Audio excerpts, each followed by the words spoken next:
صلی اللہ تعالیٰ علیہ وآلہ وسلم فرماتے ہیں میں نا جنت کا دروازہ کھولوں گا تو ایک عورت کو نا میں سبقت لے جاتے ہوئے دیکھوں گا، یعنی وہ جلدی سے جنت میں داخل ہو رہی. یا بعض شارحین کہتے ہیں کہ حضور داخل ہوتے ہی سب سے پہلے اس کا چہرہ دیکھیں گے. حضور فرمائیں گے تو پہلے ہی آ گئی بی بی جنت میں، حضور نے دروازہ کھولا تو جلدی سے نظر آئی، تو پہلے آ گئی. سب نے لکھا ہے کہ اس عورت کی شان یہ ہے کہ سب سے پہلے جنت میں گئی. میں نے حدیث پڑھی تو میں نے نیچے حاشیے میں لکھا، میں نے کہا میرا خیال یہ ہے کہ اس کی زیادہ شان یہ ہے کہ جنت میں اس کی سب سے پہلی ملاقات مدینے والے محبوب سے ہو گئی. یہ دیکھو کتنی بڑی شان. حضور فرمانے لگے تو کیسے پہلے ہی آ گئی، کون ہے تو؟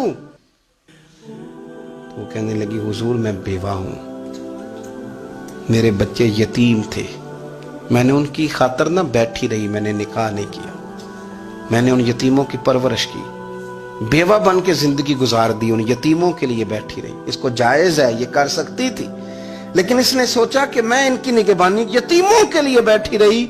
آج شان یہ ہے کہ مدینے والے کے لیے جب دروازہ کھلا ہے تو اس بی بی کو بھی رب کریم نے فوراً ہی جنت عطا فرما دی. یہ سب سے پہلے گئی. میں نے دیکھی ہیں ایسی عورتیں 23 سال میں بیوہ ہوئی پر عمر بچوں کے نام کر دی. اسے پتہ تھا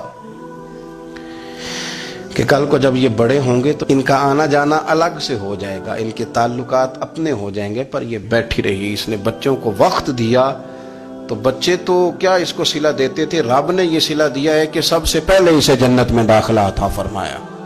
ابو داؤد شریف میں مسند امام احمد بن حنبل میں حدیث ہے، نبی پاک صلی اللہ علیہ وسلم کے چچا زاد تھے حضرت جعفر طیار، مولا علی شیر خدا کے بھائی تھے، جنگ موطا میں شہید ہو گئے. وہاں سے کوئی خبر لے کے نہیں آیا، لیکن رب خبریں دیتا ہے نا اپنے حبیب کو. اللہ غیب کے خزانوں کی کنجیاں دیتا ہے اپنے محبوب کو. نبی کریم صلی اللہ تعالی علیہ وسلم نا ان کے گھر گئے.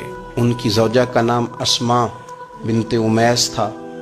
حضور نے فرمایا اسماء میرے بھتیجوں کو میرے پاس لاؤ، محمد بن جعفر اور عبداللہ بن جعفر رضی اللہ تعالیٰ عنہ. بچے قریب آئے. حضور کو پتہ ہے ان کے والد شہید ہو گئے.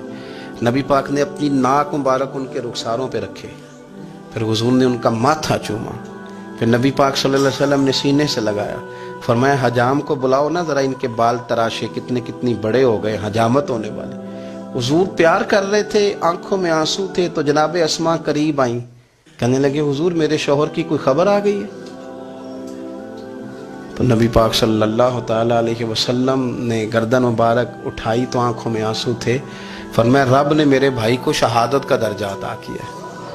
فرمایا کوئی آہ و بقا نہ کرنا میرے بھائی پر، اللہ نے اسے شہادت کا درجہ دیا.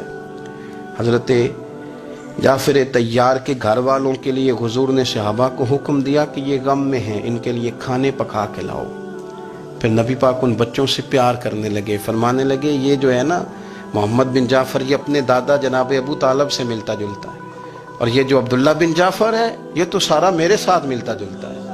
نبی پاک صلی اللہ علیہ وسلم پیار کرتے، باتیں کرتے. حضرت اسماء رونے لگیں. یہ ابو داؤد شریف میں مسند امام احمد بن حنبل میں چمکتے جملے. عرض کرنے لگی حضور میرے بچوں کا کیا بنے گا، کون کفالت کرے گا؟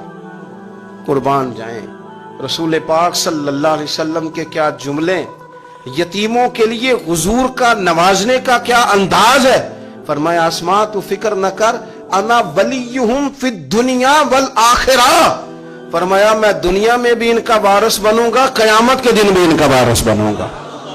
تو صرف دنیا کی بات کرتی ہے کہ نظام معیشت کا کیسے چلے گا، اور میرا وعدہ یہ ہے کہ دنیا میں بھی ان کی سرپرستی کروں گا، آخرت میں بھی سرپرستی کروں گا، آخرت میں بھی میں ان کا خیال رکھوں گا.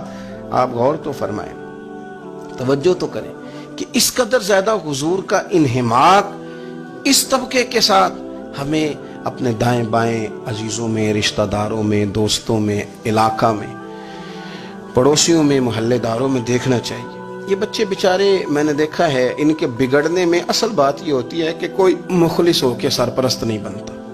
آگے بڑھیں، اپنی اپنی خدمات پیش کریں، اور جس طرح ہمارا بچہ بگڑ جائے تو ہم اس کے لیے پوری کوشش کرتے ہیں، جدوجہد کرتے ہیں، حالات، واقعات، پس منظر، پیش منظر کا جائزہ لیتے ہیں، کون سے اسباب اختیار کیے جائیں تو یہ ٹھیک ہو سکتا ہے. وہ ساری چیزیں ان کے لیے بھی ہمیں اختیار کرنی چاہیے. اور یہ بچے اگر احساس ذمہ داری پکڑ جائیں جو وارث سے محروم ہو جاتے ہیں، یہ اگر احساس ذمہ داری پکڑ جائیں تو پھر یہ قوموں کی قیادت کرتے ہیں، پھر یہ بہت بڑے جانباز ثابت ہوتے ہیں، پھر یہ اپنے گھر گھرانے کا نہیں، یہ ملتوں کے، قوموں کے لیے مشعل راہ بنتے ہیں۔ لیکن شرط یہ ہے کہ ہم ان کے لیے اپنے دلوں کو کشادہ کریں، سینوں کو وسیع کریں۔ اللہ کریم سمجھنے کی توفیق عطا فرمائے۔